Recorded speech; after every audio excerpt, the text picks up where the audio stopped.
Hello दोस्तों, कैसे हैं आप सब। दोस्तों, आपने भी सुना होगा आरबीआई ने $12 बिलियन का सोना बेच दिया अपना फॉरेक्स रिजर्व सेव करने के लिए। अब दोस्तों, बात निकल के ये आती है कि क्या आरबीआई ने सच में सोना बेचा? क्या ये न्यूज सही है? क्या ये खबर सही है? इसी खबर पे आज हम बात करेंगे कि आखिर सच्चाई क्या है। दोस्तों, आखिर ये जो डेटा है $12 बिलियन का, ये आया कहां से? इस डेटा को किसने सर्कुलेट किया और कैसे मीडिया में आया और कैसे फ्रंट लाइन मीडिया और बाकी लोगों ने इसको उठा लिया और इसको चलाया? दरअसल दोस्तों, बात कुछ ऐसी है। एक इंटरनेशनल मीडिया है जिसका नाम है ब्लूमबर्ग। ब्लूमबर्ग का नाम आपने भी सुना होगा। ब्लूमबर्ग में दोस्तों एक रिपोर्ट छपा, ये इंटरनेशनल मीडिया है, इसमें रिपोर्ट छपा और ये बताया गया कि शायद मे बी इंडिया का reserve bank of India $12 billion का सोना बेच दिया है अपने फॉरेक्स रिजर्व को सेव करने के लिए। दरअसल दोस्तों, आपको भी पता होना चाहिए कि सोना हमारे देश में अधिकतर होता नहीं है। मैक्सिमम सोना हम बाहर से ही इंपोर्ट करते हैं। तो सोना इंपोर्ट करते हैं तो जब भी हमारे देश में फॉरेक्स रिजर्व घट जाता है और कोई सामान खरीदना होता है, जैसे कोई एनर्जी से रिलेटेड एलपीजी या ऑयल खरीदना होता है, तो हमारे पास जब डॉलर की कमी होती है तो हम उस समय पे सोना देते हैं, या उसके बदले में, डॉलर के बदले में, उस करेंसी के बदले में जब हमारे पास डॉलर की कमी होती है तो हमको सोना देना पड़ता है। और दोस्तों, समय ऐसा चल रहा है कि लोगों ने इस बात को मान भी लिया और ब्लूमबर्ग एक जाना माना अच्छा इंटरनेशनल मीडिया प्लेटफॉर्म है जो मार्केट के बारे में एक इंफॉर्मेशन देता है। हमेशा से इसको एक ट्रस्टेड प्लेटफॉर्म माना जाता है। तो लोगों ने सोचा कि अगर ऐसा खबर ब्लूमबर्ग छाप रहा है, ऐसा मीडिया रिपोर्ट अगर ब्लूमबर्ग से आ रहा है, तो ये खबर सही ही होगा। और इसको आपको पता है, आज के डेट में व्हाट्सएप पे अगर कोई ऐसा न्यूज आ जाता है, खबर आ जाता है, तो लोग उसको सच मान के इतना तेजी से वायरल करते हैं, इतना तेजी से फॉरवर्ड और शेयर करते हैं कि वो बिल्कुल ट्रेंडिंग में आ जाता है। और ये तो एक जानी मानी इंटरनेशनल मीडिया ने इसको छापा, इस रिपोर्ट को, तो लोगों को लगा कि हाँ, वॉर का समय चल रहा है, ऐसा सिचुएशन है। तो मे भी ऐसा तो नहीं है कि आरबीआई ने सच में सोना बेच दिया। और इस बात को सच मान के जो हमारे सरकार के विरोधी हैं, विपरीत पार्टी वाले हैं, जिसको ऑपोजिशन कहते हैं हम, जैसे राहुल गांधी, कांग्रेस का आईटी सेल, आम आदमी पार्टी केजरीवाल, इन सब लोगों ने सरकार से और आरबीआई से सवाल पूछने शुरू कर दिए कि आप जवाब दो, आप इस पे जवाब दो कि आपने सच में सोना बेच दिया क्या। इस बात को लेके चर्चाएं बहुत गर्म हो गई दोस्तों। फिर इसी बात को लेके दोस्तों आरबीआई ने अपना एक क्लेरिफिकेशन साझा किया।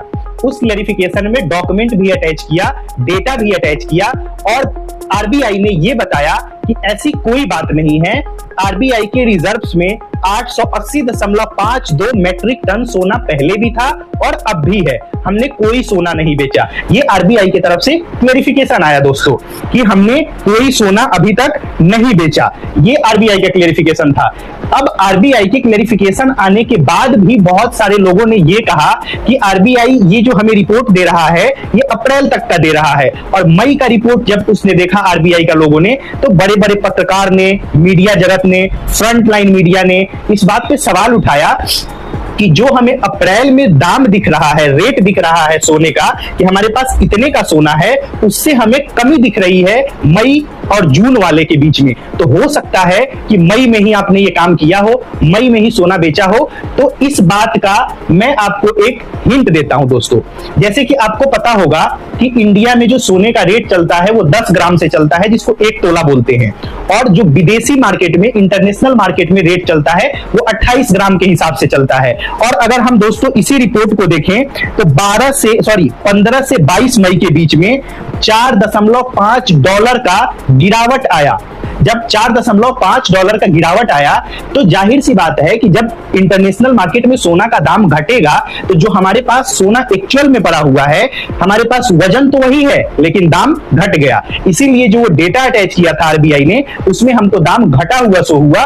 तो लोगों को ये लगा कि नहीं, अभी हमको, अब मई में जो दिख रहा है डेटा, उससे अप्रैल में ज्यादा था, उसमें इतने बिलियन डॉलर का गैप आ रहा है। तो जो ब्लूमबर्ग ने बोला है, हो सकता है उसकी बात सही हो कि $12 बिलियन डॉलर का सोना आरबीआई बेच दिया है और हमसे झूठ बोल रहा है। आरबीआई ने फिर इस बात को क्लियर किया कि ऐसी कोई बात नहीं है, हमारे पास पहले भी उतना ही सोना मौजूद था 880.52 मीट्रिक टन, और अब भी हमारे पास उतना ही सोना मौजूद है 880.52 मीट्रिक टन। हमारे सोना के वजन में कोई कमी नहीं आई है, हमारे पास उतना ही सोना है, हमने कोई सोना नहीं बेचा इंटरनेशनली व्यापार करने के लिए या इंटरनेशनल मार्केट में। अब दोस्तों जो मेन बात मैं आपको बताने जा रहा हूं वो ये है कि जैसे ये सब अफरा तफरी मची और लोगों ने सवाल पूछना शुरू किया, ये न्यूज जैसे सनसनीखेज खबर बना, वैसे ही ब्लूमबर्ग ने क्या किया दोस्तों, अपने रिपोर्ट को हटा लिया, अपने रिपोर्ट को डिलीट कर दिया, क्योंकि उसने तो उस समय मे भी लिखा था और मे भी किसी ने ध्यान दिया नहीं। हो सकता है कि भारत की आरबीआई ने ऐसा काम किया हो, लेकिन मे बी को ना ध्यान देते हुए लोगों ने इस खबर को चलाया और इस फेक न्यूज को रियल के जैसा प्रतीत करवाया कि नहीं, हो सकता हो ये रियल न्यूज है, और सबने सरकार से और आरबीआई से सवाल पूछने शुरू कर दिए। जब आरबीआई ने अपना क्लेरिफिकेशन दिया, उसके बाद जो विदेशी चैनल था, विदेशी मीडिया था, उस ब्लूमबर्ग ने अपना रिपोर्ट डिलीट कर दिया। आप जाके इंटरनेट पे चेक कर सकते हैं, वो हटा चुका है ब्लूमबर्ग, डिलीट कर चुका है ब्लूमबर्ग। इस बात को भी बहुत सारे मीडिया ने उठाया और दिखाया भी कि ब्लूमबर्ग विदेशी चैनल देखिए कैसे इंडिया में अफवाह फैलाने के लिए, अफवाह फैला के लोगों में पैनिक क्रिएट करने के लिए कैसे विदेशी चैनल काम करते हैं और कैसे अपने मुद्दों को, फेक न्यूज को आगे बढ़ाते हैं, और इसी नैरेटिव को हमारे अपोजिशन उठा के और तिल का तार बना देते हैं।